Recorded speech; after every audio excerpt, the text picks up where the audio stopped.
عليكم ورحمة الله وبركاته. عليكم السلام ورحمة الله. إن الحمد لله الفرد الذي خلق الإنسان وكرم وعلمه من البيان ما لم يعلم، فسبحان الذي لا يحصى امتنانه باللسان ولا بالقلم، وأشهد أن لا إله إلا الله وحده لا شريك له، وأشهد أن سيدنا وحبيبنا وطبيبنا وطبيب قلوبنا ومحبوبنا ومولانا محمدا عبده ورسوله، الذي أرسل رسوله بالحق بشيرا ونذيرا وداعيا إلى الله بإذنه وسراجا وقمرا منيرا. أما بعد، قال الله تعالى في كلامه المجيد وفي فرقانه الحميد. بسم الله الرحمن الرحيم. قل إن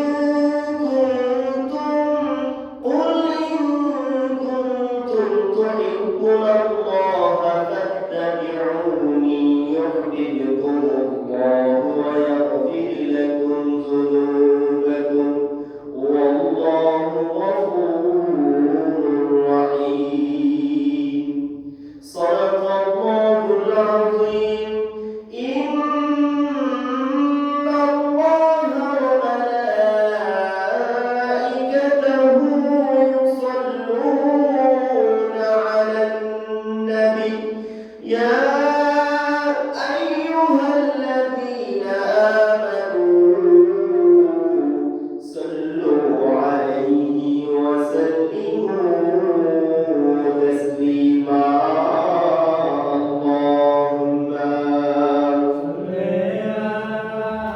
سيدنا مولانا محمد وعلى آله سيدنا مولانا محمد.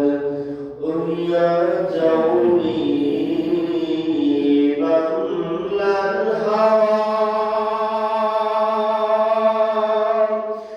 يا جولي مدينة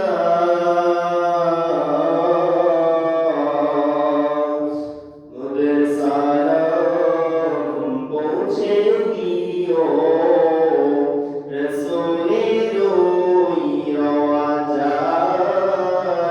আল্লাহুম্মা সাইয়্যিদিনা মাওলানা মুহাম্মদ ওয়া আলা আলিহি সাইয়্যিদিনা মাওলানা মুহাম্মদ। বাংলাদেশের প্রান্ত হতে কে যাবাই মদিনা,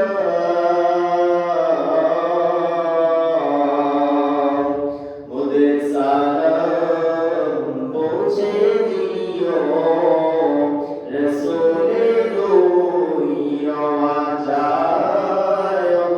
আল্লাহুম্মা সাইয়্যিদিনা মাওলানা মুহাম্মদ ওয়া আলা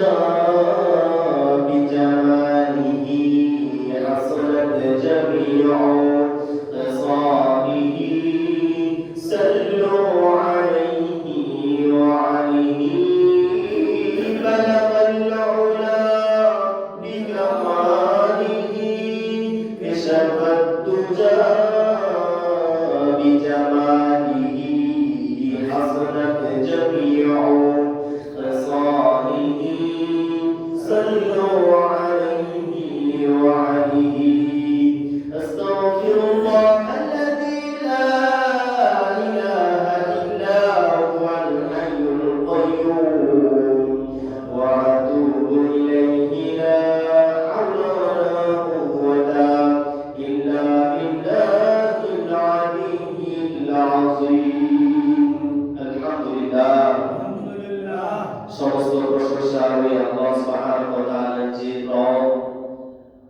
তামাম পৃথিবী সৃষ্টি করেছেন তামাম পৃথিবীর মধ্যে যা কিছু আছে সব কিছু তিনি সৃষ্টি করেছেন তিনি কে আল্লাহ যে রব আল্লাহ সুবহানাহু ওয়া তাআলা আপনাকে আমাকে আশরাফুল মাখলুকাত করে বানিয়েছেন আল্লাহ সুবহানাহু ওয়া তাআলা আশরাফুল মাখলুকাত বানিয়ে শুধু একদম নাই তামাম পৃথিবীর সর্বশ্রেষ্ঠ নবী মুহাম্মদুর রাসূলুল্লাহ সাল্লাল্লাহু আলাইহি ওয়াসাল্লামের উপর ছিল কবুল করেছেন তারপরে খুশিটা দেন তারপরে জিজ্ঞেস করি আলহামদুলিল্লাহ আলহামদুলিল্লাহ কেউ যদি একবার আলহামদুলিল্লাহ বলে আল্লাহ রাসূল সাল্লাল্লাহু আলাইহি ওয়াসাল্লাম বলেন আলহামদুলিল্লাহ তাবলাউল মিজান মিজানের পাল্লা আল্লাহ সুবহানাহু ওয়া তাআলা জারি করে দেন আল্লাহ নবী মুহাম্মদ সাল্লাল্লাহু আলাইহি ওয়াসাল্লাম আরো বলেন কেউ যদি একবার আলহামদুলিল্লাহ বলে আল্লাহ রাসূল বলেন আল্লাহ সুবহানাহু ওয়া তাআলা বলেন বুরিস্তু লাহু নাখলাতুন ফিল জান্নাহ আমি তার জন্য একটা খেজুর বৃক্ষ জান্নাতের মধ্যে রোপণ করি সুবহানাল্লাহ আজকে যে জুমার আলোচ্য বিষয় নিয়েছি সেটা হচ্ছে রাসূলের মুহাব্বত এই মাসটা খুব দামি একটা মাস এই মাস খুব মহিমান্বিত একটা মাস চারটা আল্লাহর কাছে সবচেয়ে পবিত্র মাস সবচেয়ে মর্যাদাশীল মাসের মধ্যে একটা মাস হচ্ছে এই রজব মাস এই মাস আসার সাথে সাথে আল্লাহ রাসূল মুহাম্মদ সাল্লাল্লাহু আলাইহি ওয়াসাল্লাম দোয়া করা শুরু করে দিতেন আল্লাহর কাছে দোয়া করতেন আল্লাহ রজব শাবান এর মধ্যে বরকত দাও রমজান পর্যন্ত হায়াত আমাদেরকে বৃদ্ধি করে দাও সুবহানাল্লাহ আমিন অনেকে বলে হাদিসটা দুর্বল হাদিসের উপর আমল করা যায় রাবীদের বর্ণনার কারণে হাদিস হয়ে যায় না মাউযু হয়ে যায় না মামলা হয়ে যায় না কিছু দুর্বলতার কারণে যারা রাবী বর্ণনাকারী তাদের মাথার উপরে দুর্বল হওয়ার কারণে কিছু হাদিস দুর্বল হয়ে যায় তারপরে আল্লাহ রাসূলের হাদিস তো দুর্বল না তার জবান তো দুর্বল না আল্লাহ রাসূলের প্রত্যেকটা হাদিসই কি দামি আল্লাহ সুবহানাহু ওয়া তাআলা এই রজব মাসকে যেন আমাদেরকে রজব এবং শাওয়াল রমজান এই মাসগুলো যেন বেশি বেশি ইবাদত করতে পারি আমাদের তৌফিক দান করুন আমিন আজকে এই জুমার আলোচ্য বিষয় নিয়েছি রাসূল সাল্লাল্লাহু আলাইহি ওয়াসাল্লামের ইতাআত আল্লাহ রাব্বুল আলামিন কোরআনুল কারীমের মধ্যে বলেন قل إن كنتم تحبون الله فاتبعوني يحببكم الله ويغفر لكم ذنوبكم والله غفور رحيم আল্লাহ রাব্বুল আলামিন তার প্যারা হাবিব মুহাম্মদ সাল্লাল্লাহু আলাইহি ওয়াসাল্লামকে বলেন কুল হে নবী আপনি জানিয়ে দিন আপনি মানুষকে বলে দিন ইন কুনতুম তুহিব্বুনাল্লাহ যদি তোমরা আল্লাহকে ভালোবাসতে চাও আমরা কাকে ভালোবাসি সকলে চিন্তা করে আমরা কাকে ভালোবাসি আমরা কাকে ভালোবাসবো আমাদের সমস্ত ভালোবাসা একমাত্র শুধুমাত্র আল্লাহর জন্য হবে আল্লাহ রাব্বুল আলামিন আল্লাহ রাসূলকে জানিয়ে দিচ্ছেন হে বান্দা হে আমার নবী মুহাম্মদ আপনি আপনার উম্মতদেরকে জানিয়ে দিন ইন কুনতুম তুহিব্বুনাল্লাহ যদি তোমরা আমি আল্লাহকে ভালোবাসতে চাও তাহলে ফাত্তাবিউনি আমি নবীর অনুসরণ করো যদি আমি নবীর অনুসরণ করো ইউহিব্বুকুমুল্লাহ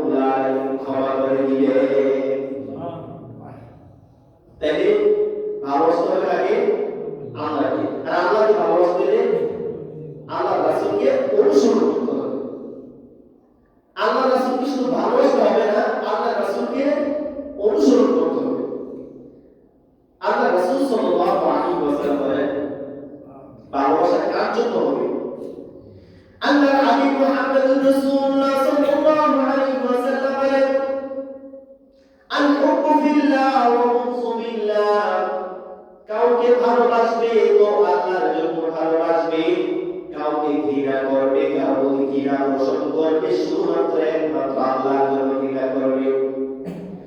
কোন বান্দা আলেম হয়েছে, আজকের যে আলেমদের সমাবেশ হচ্ছে, আলেমদেরকে মানুষ ভালোবাসে শুধুমাত্র আল্লাহর জন্য। আলেমরা আপনাকে আমাদেরকে টাকা দিবে না, কিন্তু তাদের প্রতি যে আমাদের একটা ভালোবাসা, সেই ভালোবাসাটাই হচ্ছে আল্লাহর ভালোবাসা। কোন নেতা যদি সমাবেশ করে ওই সমাবেশের মধ্যে যে কর্মীরা যায়, কর্মীদেরকে টাকা দিয়ে নেওয়া হয়, কিন্তু আলেমদের যে সমাবেশ করা হয় সেই সমাবেশের মধ্যে নিজেদের পকেটের টাকা খরচ করে আলেমদের দেখার জন্য যায়। এটাই আল্লাহর প্রেম। আল্লাহ রাব্বুল আলামিন বলতেছেন, যদি আপনি আল্লাহকে ভালোবাসতে চাও, ইন কুনতুম তুহিব্বুনাল্লাহ, আমি আল্লাহকে যদি ভালোবাসতে চাও তাহলে আমার নবীর ইতাআত করো, আমার নবীর অনুসরণ করো। আল্লাহর রাসূলকে শুধু ভালোবাসতে হবে না, আল্লাহর রাসূলের অনুগত করতে হবে, আনুগত থাকতে হবে। তিনি যেভাবে চলেছেন তার যে লাইফস্টাইল, পুরো লাইফস্টাইলকে নিজের জীবনের মধ্যে সাজানোর নাম হচ্ছে ইতাআত। আল্লাহর হাবিব মুহাম্মদুর রাসূলুল্লাহ সাল্লাল্লাহু আলাইহি ওয়াসাল্লামকে শুধু মুহাব্বতের কারণে কেউ জান্নাতে যেতে পারবে না।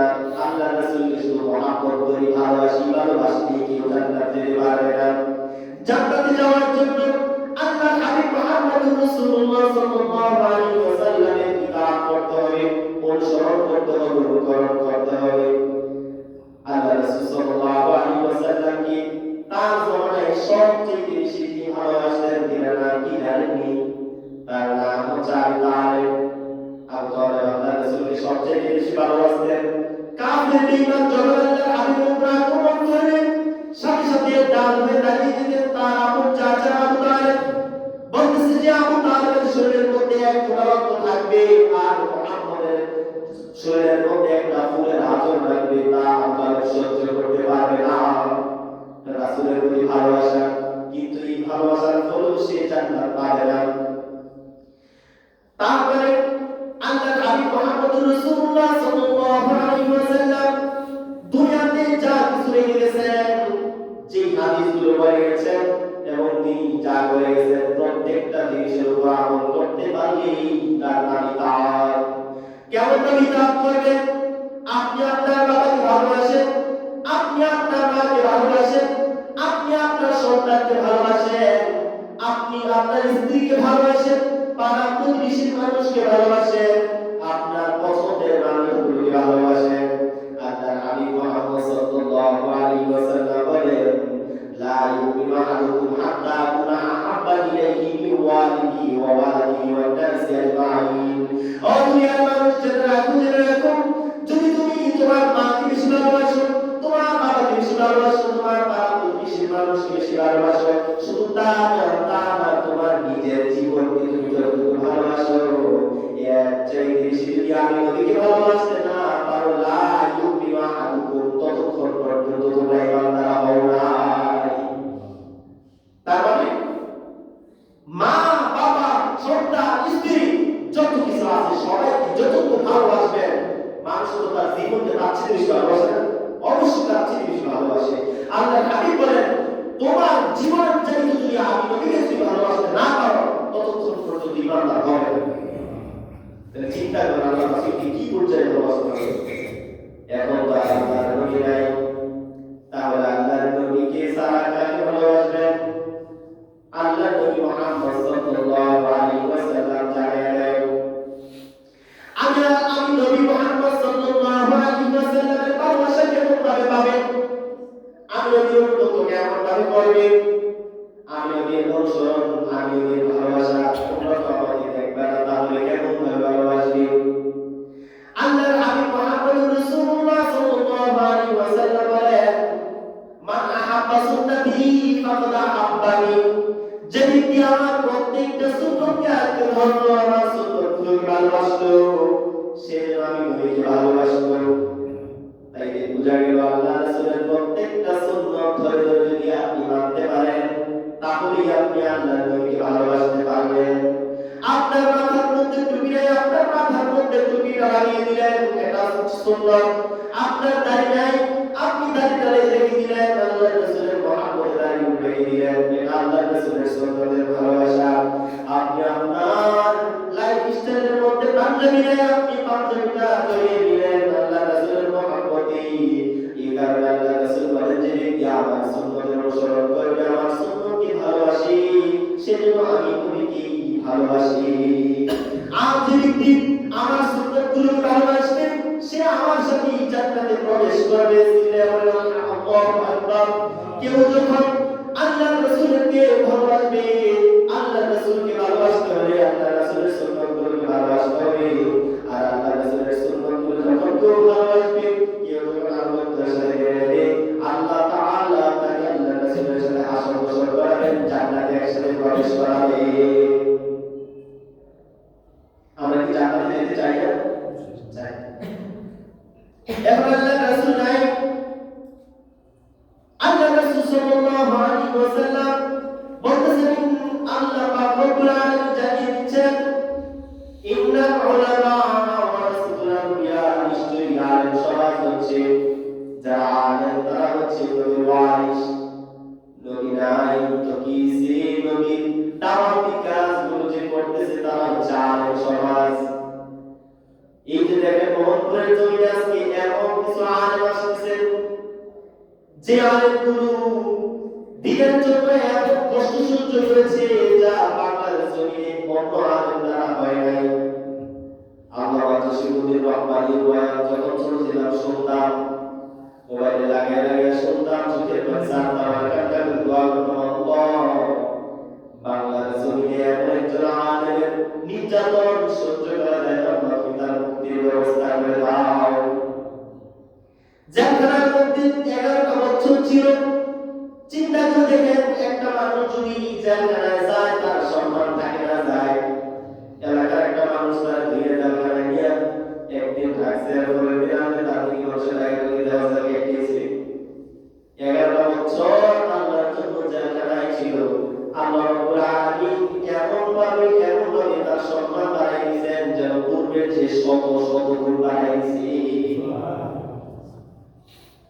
নবী ইউসুফ আলাইহিস সালামকে আল্লাহ জানাইছেন, জেলখানার পরে তার মর্যাদা আরো বৃদ্ধি হয়ে গেছে। যে ব্যক্তি আল্লাহর জন্য মহব্বত তৈরি করে, আল্লাহর দাওয়াত দেয়, আল্লাহর কথা মানুষের দিকে রাখে, আল্লাহ রাব্বুল আলামিন কোরআন কারীমের মধ্যে বলেন, ওয়া মান আহসানু কওলান মিম্মান দাআ ইলা আল্লাহ।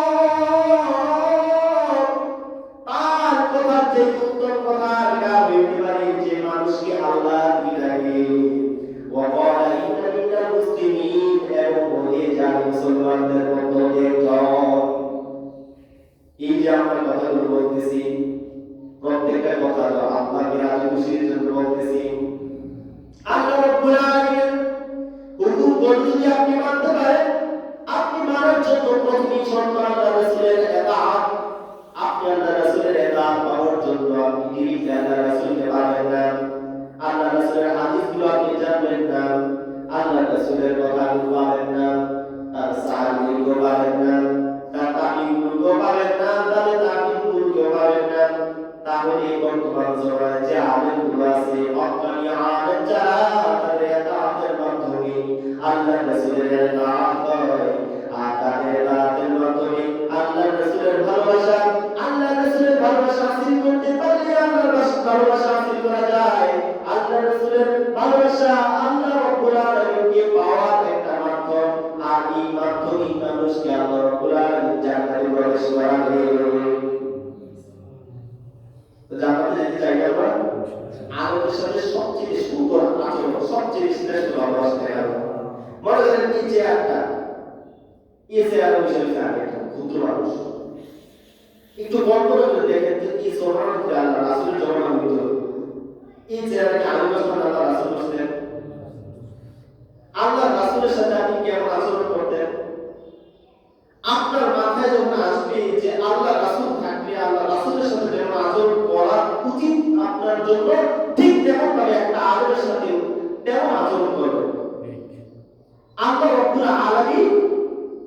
মধ্যে জানাইছে আল্লাহ রাসূলের দরজার সামনে গিয়া ইয়া মুহাম্মদ উখরিজ ফিন্নার কিছু মানুষ গেছে গিয়া বলতেছে এ মুহাম্মদ ঘর থেকে বেরিয়ে আসো আপনার সাথে কথা আছে আল্লাহ রাসূল সাল্লাল্লাহু আলাইহি ওয়াসাল্লামের মনটা খারাপ হয়ে গেছে এমন ভাবে ডাকতে কেউ আল্লাহ রাব্বুল আলামিন সাথে কোরআনের আয়াত নাযিল করে দিয়েছেন সূরা হুজুরাতের আয়াত প্রথম 4-5 আয়াত নাযিল করেছেন যে আল্লাহ রাসূলকে জানিয়ে দিয়েছেন ইয়া রাসূলুল্লাহ আপনি তাদেরকে জানিয়ে দিন এই যে তারা যদি শুধুমাত্র অপেক্ষা করতো আল্লাহ রাসূলের হয়ে আজ পর্যন্ত যদি অপেক্ষা করতো তাহলে তারা ধ্বংস হয়ে যেত না তারা লা ইয়াকিনু তারা নাই তারা তো বেয়াত করলো আল্লাহ রাসূল তারা কি আল্লাহ রাসূল বেয়াত করলো এখন আরেকটা দেখবে বুঝলেন না বুঝলেন কইরা আওয়াজ কইরা সাথে বলবেন সাথে সাথে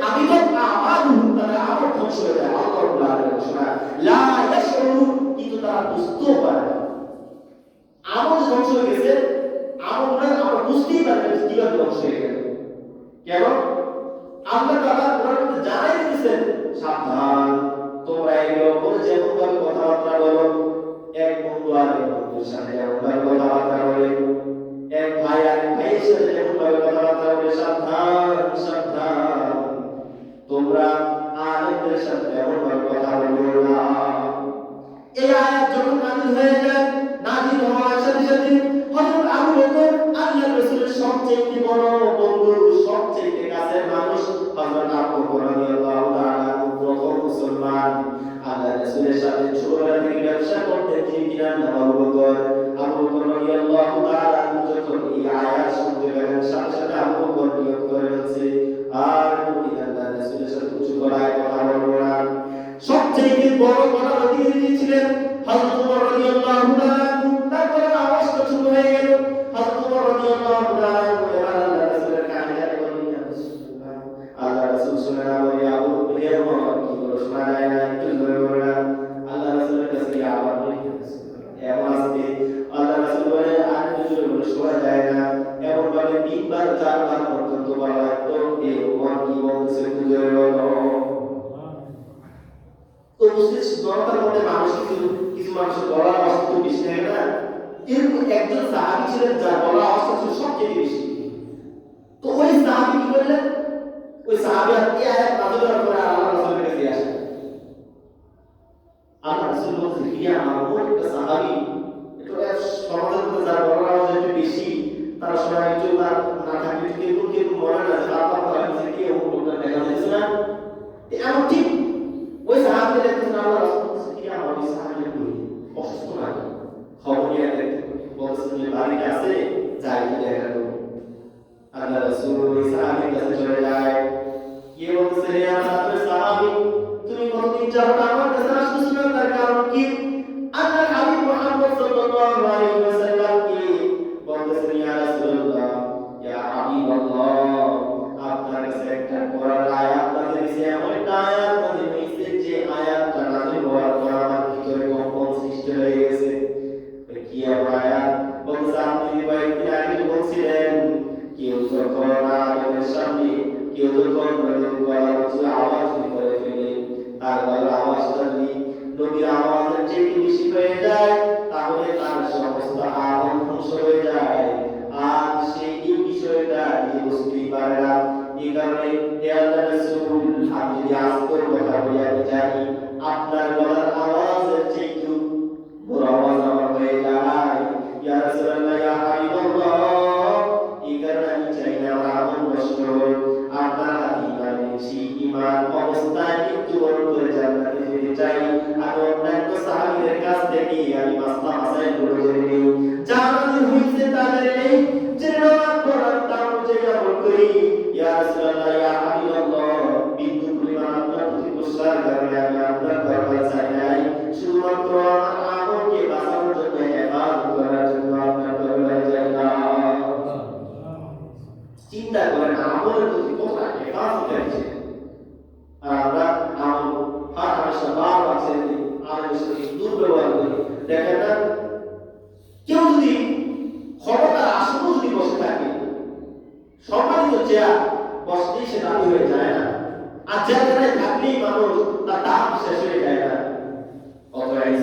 তাশাউ ওয়া তুযিল্লু মান তাশাউ। ইজ্জত দেওয়ালা যিনি, ইজ্জত ছিনিয়ে নেওয়া মালিকও তিনি। আল্লাহ রসিমুদ্দিন রহমানী যিনি মোহাম্মদপুরের জমিনে আসছেন, মোহাম্মদপুরের মানুষ ধন্য। আজকে কোরআন আসছে, যখন আসছিলেন 11 বছর, সে যখন বের হয়েছে মানুষের এক ফুলের মালা।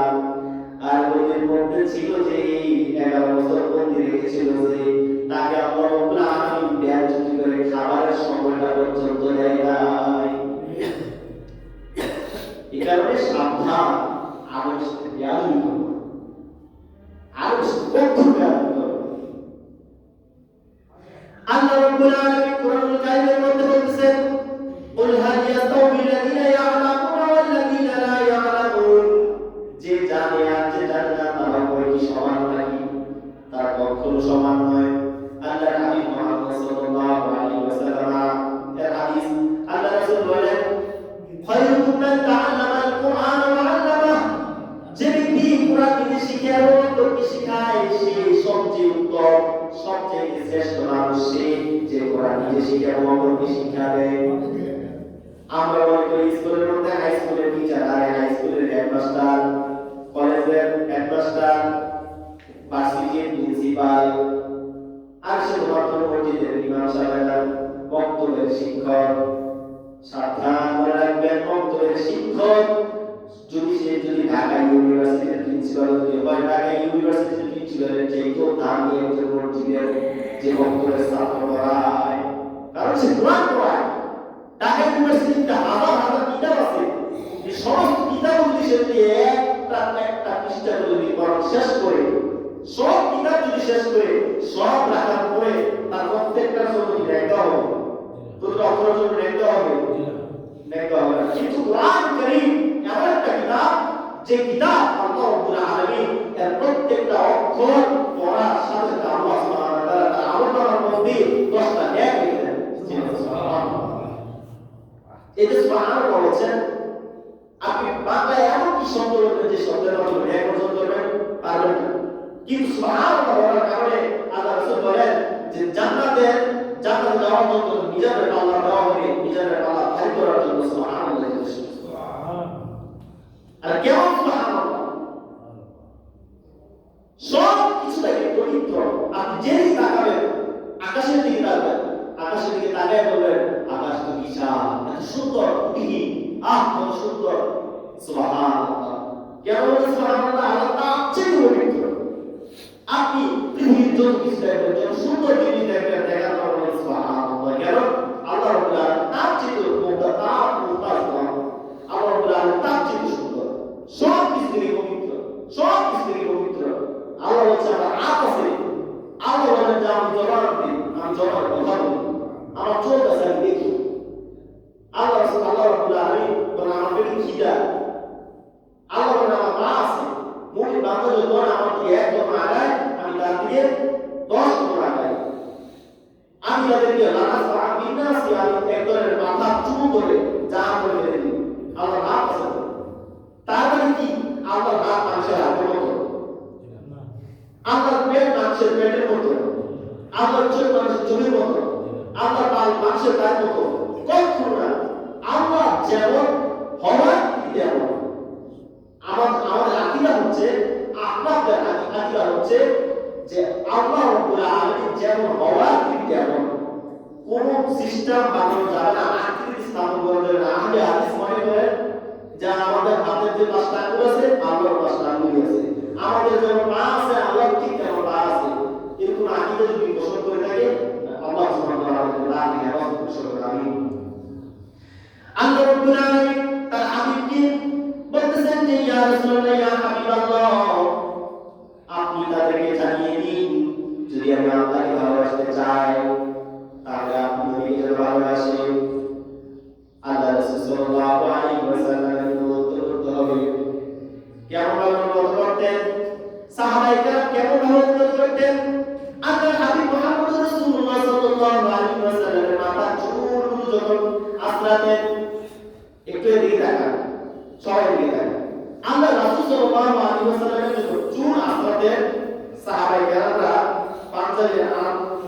তাদের ইয়ারা ইবাদত করতেন সেটা একটা চুল জমিয়ে পড়ে না যায় সুবহানাল্লাহ বলেন না এটা নারী না আল্লাহ রাসূল সাল্লাল্লাহু আলাইহি ওয়াসাল্লাম যখন একটা কথা বলতেন তাহলে আল্লাহ রাসূল সাল্লাল্লাহু আলাইহি ওয়াসাল্লাম আনন্দ কেমন ছিল খেয়াল করেন হযরত আলী রাদিয়াল্লাহু তাআলা না কেউ কথা বলতো হযরত আলী রাদিয়াল্লাহু তাআলা এমন যে সাহাবী আল্লাহ রাসূল সাল্লাল্লাহু আলাইহি ওয়াসাল্লাম এর আনন্দ এত বেশি করতেন আলী রাদিয়াল্লাহু তাআলা একবার ওযু করতেছে ওযু করার সময় এক সাহাবী গিয়ে বলছে ইয়া রাসূল হে আমিরুল মুমিনিন আমি বান্দে দিলাম তখন হযরত আলী রাদিয়াল্লাহু তাআলা পানি দিয়ে ওযু করছেন একজন আইছে কথা বলে কেউ কথা বলে আল্লাহ রাসূল সাল্লাল্লাহু আলাইহি ওয়াসাল্লামের ইত্তেবা এমন ভাবে করছেন হযরত আলী রাদিয়াল্লাহু তাআলা খুব মনোযোগ সহকারে শোনেন ঘটনাটা আলী রাদিয়াল্লাহু তাআলা ওযু করবেন ওযু করার সময় ওযু করতে গেছেন এমন সময় একজন গিয়ে বলতেছে ইয়া আমিরুল মুমিনিন আমি পানিটা ঢেলে দিই আপনি ওযু করেন আলী রাদিয়াল্লাহু তাআলা ঠিক আছে আপনি ঢেলে দাও আলী রাদিয়াল্লাহু তাআলা যখন পানি ঢালছে ওযু করতেছে ওযু করার পর পানি ওযু শেষ করছে করার পর দেখতেছে যে একজন দাঁড়ায় ওযু দেখতেছে আলী রাদিয়াল্লাহু তাআলা নাম দিয়ে দাঁড়িয়ে একটা মুস্কি হাসতেছে সুবহানাল্লাহ ওই সাহাবী ওই যে লোকটা দাঁড়ায় দেখতেছিল বলছে কি হযরত আলী রাদিয়াল্লাহু তাআলা আমার দিকে তাকিয়ে একটা হাসি দিল না আমি এখানে দাঁড়াতে দেখতেছি যে আমার দিকে দাঁড়িয়ে হাসি দিল না তো মনটা খারাপ খারাপ আলী রাদিয়াল্লাহু তাআলা তাকে ডাকতেছে আপনার কি মন খারাপ হয়েছে সে না বুঝছে তাই আপনি এখন কি করতেছিলেন আমি দাঁড়ায় দেখতেছিলাম আপনি কিভাবে ওযু করেন ওযুটা শিখতেছিলাম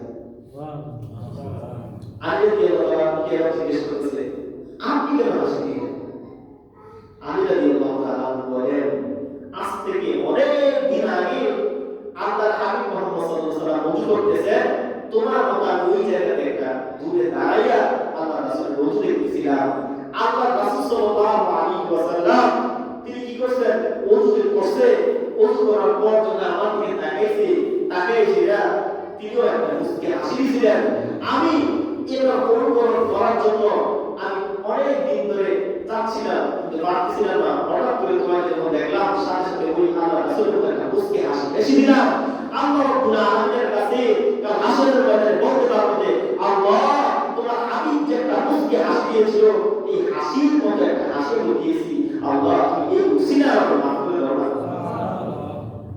না আর কেমন দেখতে পাচ্ছিল আল্লাহ রাসূল সাল্লাল্লাহু আলাইহি ওয়াসাল্লাম এর জমানায় হিজরত করবেন এক মরুভূমির মাঝখানে পাহাড় আছে পাহাড়ের ওই পারে আল্লাহ রাসূল বলছে বেলাল আল্লাহর সঙ্গে সালাম দাও হযরত বেলাল রাদিয়াল্লাহু তাআলা আযান শুরু করে দেয় হযরত বেলাল রাদিয়াল্লাহু তাআলা মুসলমানদের আল্লাহু আকবার পাহাড়ের উপর দাঁড়িয়ে আরেকজন কি বলে আল্লাহু আকবার আবার হযরত বেলাল রাদিয়াল্লাহু তাআলা আযান দিতে যখন শেষ করি পাহাড়ের উপর প্রান্তে আরেকজন লোক খুব সুন্দর কণ্ঠস্বর দিয়ে ব্যঙ্গ করে এই আযানটাকে নকল করেছে আল্লাহর হাবিব মুহাম্মদ সাল্লাল্লাহু আলাইহি ওয়াসাল্লাম বলেন কে পাহাড় ওই পার থেকে আযান দিয়ে ব্যঙ্গ করে আযান দিয়েছে যাও তাদেরকে ধরে নিয়ে আসো তাদেরকে ধরে আনার জন্য আলী রাদিয়াল্লাহু তাআলা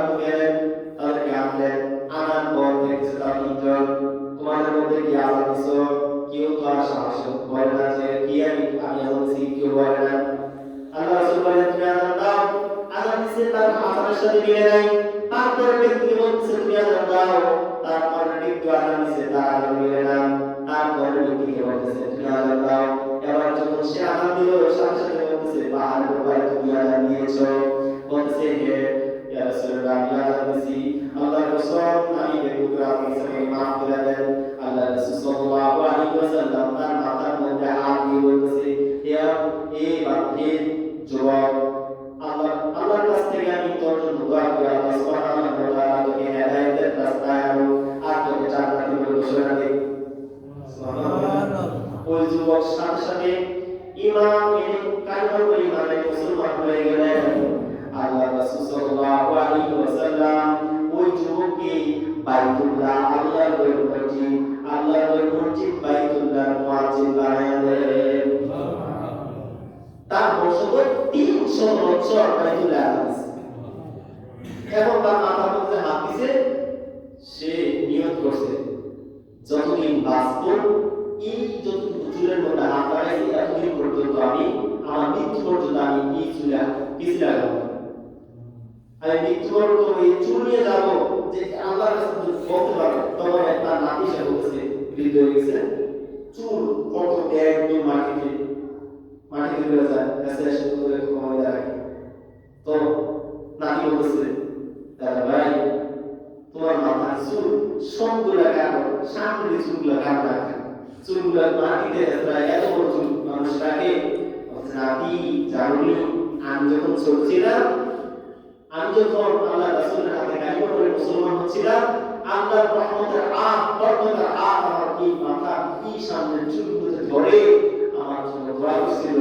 আমি এই চুল নিয়ে কাল আসরের ময়দানে আল্লাহর দরবারে উপস্থিত হয়ে বলবো, আল্লাহ তোমার হাবিবের মহব্বতে তোমার হাবিবের হাত এই চুলে লাগছে, এই মহব্বতে আমি এই চুল আর কাটি নাই।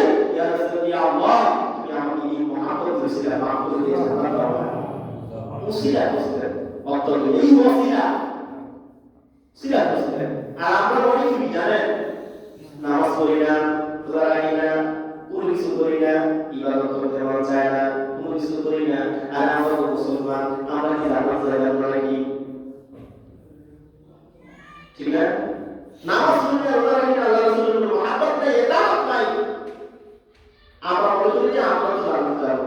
আল্লাহ সুবহানাহু ওয়া তাআলা আল্লাহ রাসূলের ইত্তিবা করার জন্য আলেমদের ইত্তিবা করব, আলেমদের সম্পূর্ণ যেমন ভাবে অনুসরণ করা এমন ভাবে অনুসরণ করব, তাহলেই আল্লাহ রাসূলের মহব্বত অর্জন হবে। আর আল্লাহ রাসূলের মহব্বত অর্জন হতে পারলে সমাজ, দেশ, প্রত্যেকটা জায়গা দুর্নীতিমুক্ত হবে, আলোকিত সমাজ হবে। আল্লাহ রাসূলের সময়টাকে বলা হয়, আল্লাহ রাসূলের আগের সময়টাকে বলা হয় জাহলাত, আর আল্লাহ রাসূলের পরের সময়টাকে বলা হতো সোনালী যুগ। কি যুগ বলা হতো? সোনালী যুগ। ইতিহাসের সোনালী যুগ বলা হয়, কারণ আল্লাহ রাসূলের জমানার যে ইনসাফ ছিল, আদম থেকে শুরু করে কিয়ামত পর্যন্ত এমন ইনসাফ দিন পৃথিবীতে আসবে। তার কারণে তাদের অনুকরণ যদি করতে পারি, আল্লাহ সুবহানাহু ওয়া তাআলা আমাদের মধ্যে রহমত, বরকত সব কিছু ঢেলে দিবেন। আমাদের ইসলামটা বাস্তব কথা। আল্লাহ রাব্বুল আলামিন আমাদেরকে কোরআন ও সুন্নাহর যা আমল করার তৌফিক দিন, যা শেষ শিক্ষা করতে আমাদের আলাইকুম ওয়া আলহামদুলিল্লাহি রাব্বিল আলামিন। আসসালামু